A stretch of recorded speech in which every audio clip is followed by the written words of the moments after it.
Graça e paz, princesa do Jardim Fechado. Estou aqui para gravar esse vídeo para vocês com muita alegria, porque já vem se aproximando o nosso próximo encontro, né? E assim, eu queria muito deixar uma palavra de meditação para vocês, uma palavra de motivação, né? Para que todas nós estejamos aí reunidas, né, no dia 15 de abril, para falar do Senhor, para falar das promessas de Deus para nossa vida, para louvar, enaltecer o nome dEle, para confraternizarmos juntas, né? Colocando esse amor que vem do céu.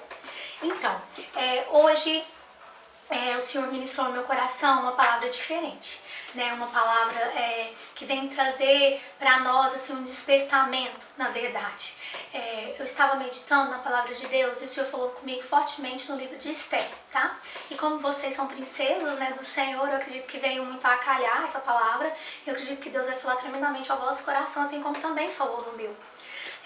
Antes de começar a introduzir o livro, eu gostaria de fazer algumas perguntas para vocês.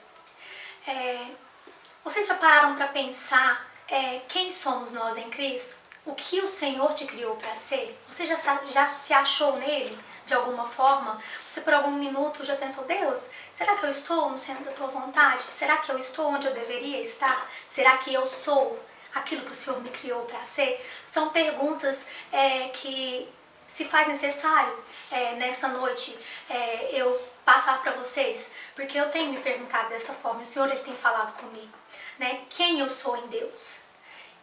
A palavra de Deus lá em Isaías fala que o Senhor escreveu no livro dele todos os nossos dias, todos eles escritos e determinados. Então já existe uma história sobre mim, sobre você.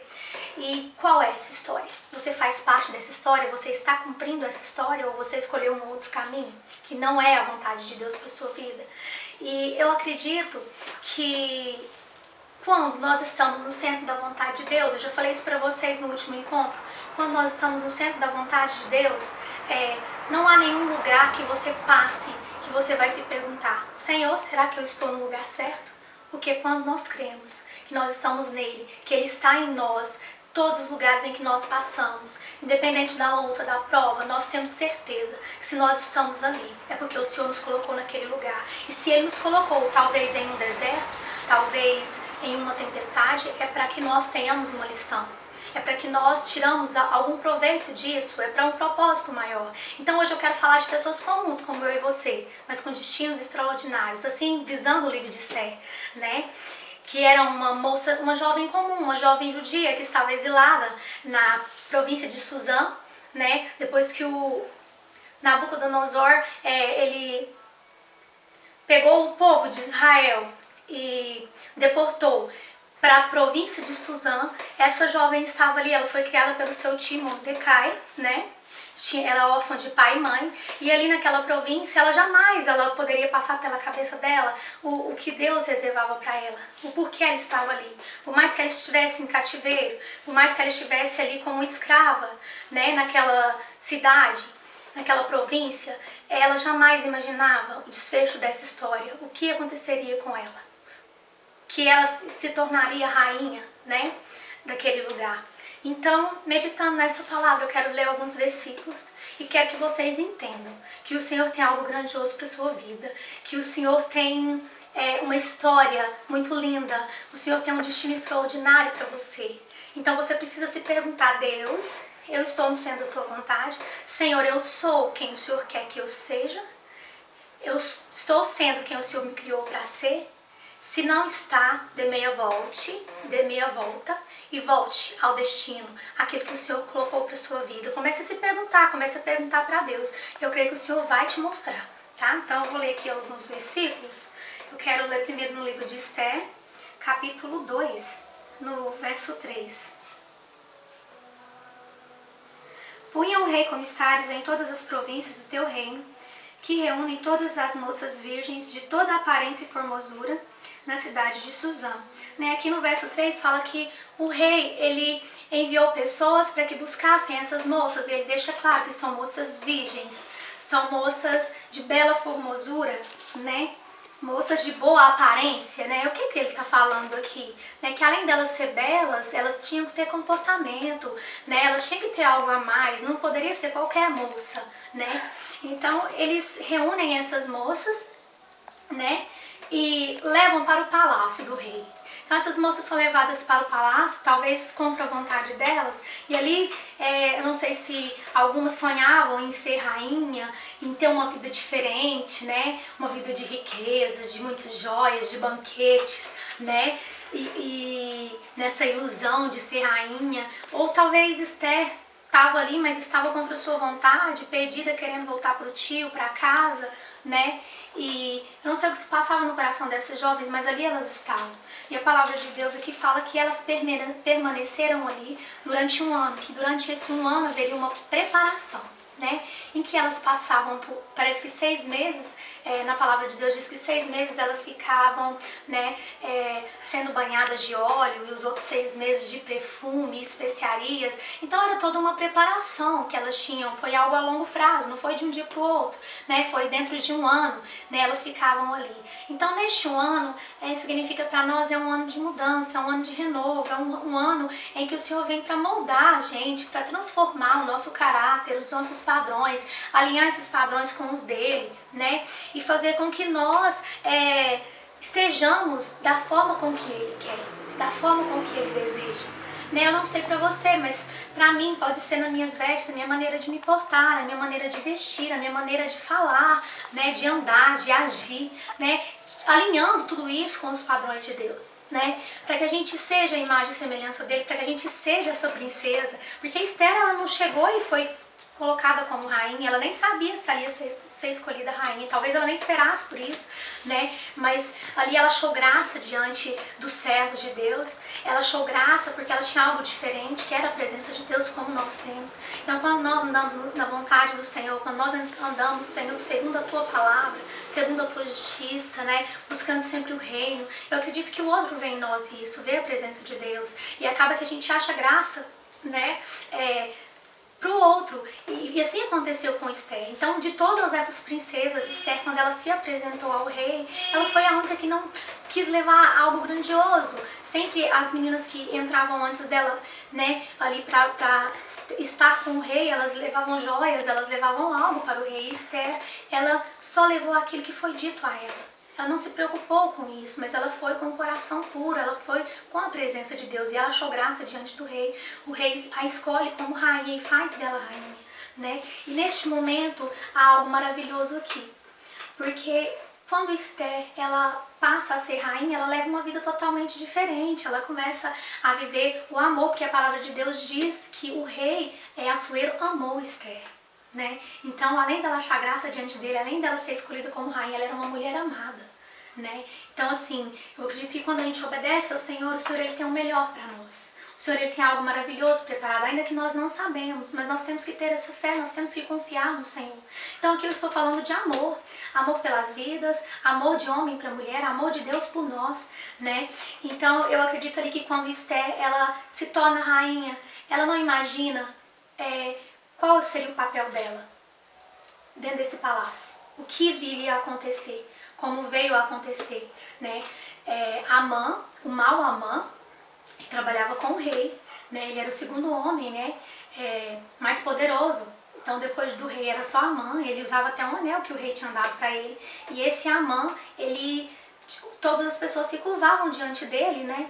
Porque ele estava ali com o rei como segundo homem de poder. E quando Mordecai não se curva diante deste homem, e este homem se enfurece, né, se toma de ira, ele resolve fazer algo para aniquilar a vida de Mordecai, mas ele pensa muito pior, porque o inimigo das nossas almas, ele não quer só me destruir, ele quer me destruir, destruir toda essa nação, toda a minha família, né, ele quer fazer algo pior, não é só acabar com a nossa vida, ele quer acabar com a nossa vida, com todos os nossos sonhos, e junto conosco, levando o máximo de pessoas que puderem também. Então, dessa forma, Amã, ele planejou, não atentou somente contra a vida de Mordecai, mas sim contra a vida de todo o povo judeu. E ali, como ele tinha influência com o rei, ele fez com que o rei assinasse um decreto para que matasse todo o povo judeu, para que aniquilasse com todo o povo de Israel que estava ali nessas províncias vizinhas, ali em Suzã. E quando o povo de Israel fica sabendo disso, eles ficam atemorizados, porque tinha data, tinha hora marcada para eles serem mortos e não ia sobrar ninguém. Ia destruir, aniquilar com tudo, com crianças, com velhos, com jovens, né? Então, assim, ia acabar com o povo de Israel. E naquele momento ali, Mordecai, ele fica desesperado, como todo o resto da nação de Israel que estava ali exilado, né? E eles começam a pensar o que aconteceria, porque tinha data, tinha hora marcada, o rei tinha decretado, tinha selado com o anel real. E ali Mordecai procura Esther, que estava como rainha. E neste momento Esther tem uma atitude louvável, por quê? Porque ela era uma mulher, que ela era rainha, ela estava numa situação de conforto, ela não precisava se preocupar, ela poderia pensar só nela mesma, não, eu estou bem aqui, eu sou esposa do rei, não vai acontecer nada comigo, né? E eu não vou intervir porque eu não posso fazer nada por esse povo.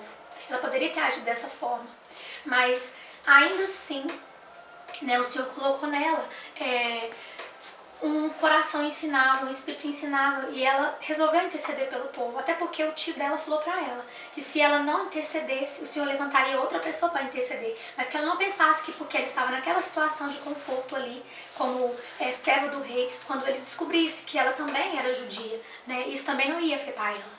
Então, ali ela manda uma resposta para Mordecai dizendo para que ele reunisse todo o povo judeu, né? E que esse povo ficasse em jejum durante 3 dias. Durante 3 dias e 3 noites, sem comer e sem beber, somente orando, né? Então, eles levantaram ali um clamor, um jejum bem forte. E Esther, juntamente com as suas servas e com o povo todo ali, o povo judeu, eles começaram a orar e interceder para que esse decreto caísse por terra, para que essas pessoas, né, não fizessem esse mal ao qual eles tinham planejado. Mas só que existia um decreto assinado pelo rei. E eu não sei se vocês sabem, quando há um decreto, ele não pode ser revogado. Isso é muito lindo. Quando Deus decretou algo na tua vida, querida, quando Deus tem um plano na sua vida, não pode ser revogado. Aquilo que Ele te prometeu, Ele vai cumprir. Ele não pode voltar atrás da sua promessa, a palavra dele.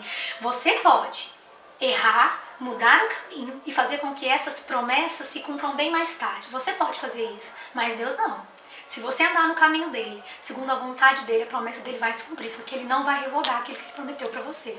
Aquilo que ele prometeu vai se cumprir. E dessa forma, como o rei havia decretado que esse povo morreria, né? Que esse povo seria exterminado, e não tinha o que fazer. Se você for pensar, os olhos humanos não tinham o que fazer, porque não poderia ser revogado esse decreto. Mas mesmo assim, Esther se colocou em prontidão e começou a interceder pelo povo. Ela tomou uma atitude diferente. Ela tomou uma atitude louvável, onde ela poderia ficar quieta, cruzar os braços, mas ela não deixou o povo dela morrer. Ela resolveu ser ousada, ter coragem e interceder pelo povo, mesmo que isso lhe custasse a própria vida. E assim esse povo orou durante esses 3 dias, essas 3 noites, jejuaram, e ali ela foi ter com o rei. E existia uma lei em que não podia chegar à presença do rei sem ser anunciado, sem ser convidado. E ela foi assim dessa forma, mas ela foi temendo, mas ela tinha jejuado, ela tinha orado. E quando ela foi ter ali com o rei estendeu o cetro de ouro para ela.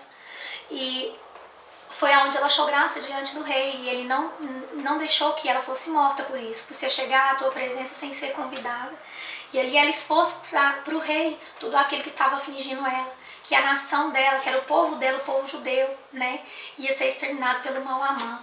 Que aquele decreto que foi feito para matar todo o povo judeu, né, iria contra ela mesmo, porque ela era judia, iria exterminar o povo dela, e ela pede que o rei tenha misericórdia, que o rei revogue esse decreto, mas ele diz que ele não tem como revogar, ele não pode revogar um decreto. Mas ele tem misericórdia, né? Eu acredito que o Senhor toma posse do coração dele, e ele, mesmo que não revogue, ele dá condições para que esse povo se defenda. Ele assina um outro decreto, né? E nesse outro decreto essas cartas são enviadas para todas as províncias, 127 províncias, e nessas 127 províncias eles ficam sabendo que o povo judeu teria condições de se defender, e todos aqueles que fossem contra eles poderiam se defender e matar essas pessoas. E ali, no dia 14, no dia 15 deste mês, que era a data para que houvesse essas mortes, né, para que fosse aniquilada a população, né, os judeus que estavam ali naquelas províncias, eles se ajuntaram e começaram a guerrear, e no primeiro dia eles mataram 800 pessoas, e no outro dia foram 75 mil homens, né, então assim, eles conseguiram se defender por uma atitude da rainha. Então ela estava ali, mas tinha um propósito maior, foi para algo grandioso, foi para salvar não só a vida dela, mas a vida dessas pessoas, desses outros judeus que estavam ali. Então eu acredito que o Senhor também nos separou, que o Senhor ele trilhou para nós uma história extraordinária, um destino diferente daquele que talvez um homem olhe para nós e pense, oh, quem é essa pessoa? Aonde ela vai chegar? Mas Deus criou algo maravilhoso para nós. Deus, ele tem nos dado autoridade, ousadia, né? Basta a gente querer e descobrir quem eu sou em Deus, para que o Senhor me criou hoje, Senhor, por que eu estou nessa situação? O Senhor quer de mim aqui, né? A gente tem que se fazer essas perguntas e buscar fazer a vontade de Deus, porque eu tenho certeza que você não é comum. Você pode ser uma pessoa comum, mas Deus te criou para algo extraordinário. Amém? Essa palavra que eu quero deixar para meditação, quero dizer que eu estou muito feliz de estar com vocês aí durante esse tempo. Cada princesa para mim é especial, tenho orado, jejuado pela vida de vocês. Eu espero que no próximo dia 15 estejamos todas juntas. Eu convidei uma pessoa para ministrar, uma mulher muito abençoada, que vai sim ser uma bênção para nós. Ela vai trazer uma palavra de Deus mesmo. Eu espero que todas vocês estejam, vai ser com muito carinho, muito amor que esse encontro vai ser feito. E eu espero sim que vocês meditem nessa palavra, que o Senhor possa falar aos vossos corações e que, ainda que eu não saiba falar muita coisa, então eu quero deixar para vocês aqui o que está na palavra, no livro de Esther. Que o Senhor possa abençoá-las, que vocês possam descobrir qual é o propósito de Deus para a vida de vocês e que esse destino extraordinário, essa história que foi escrita no livro do Senhor, que vocês possam viver essa história, que vocês possam descobrir quem vocês são em Deus e que vocês possam viver aquilo que o Senhor escreveu para a vida de vocês. Amém?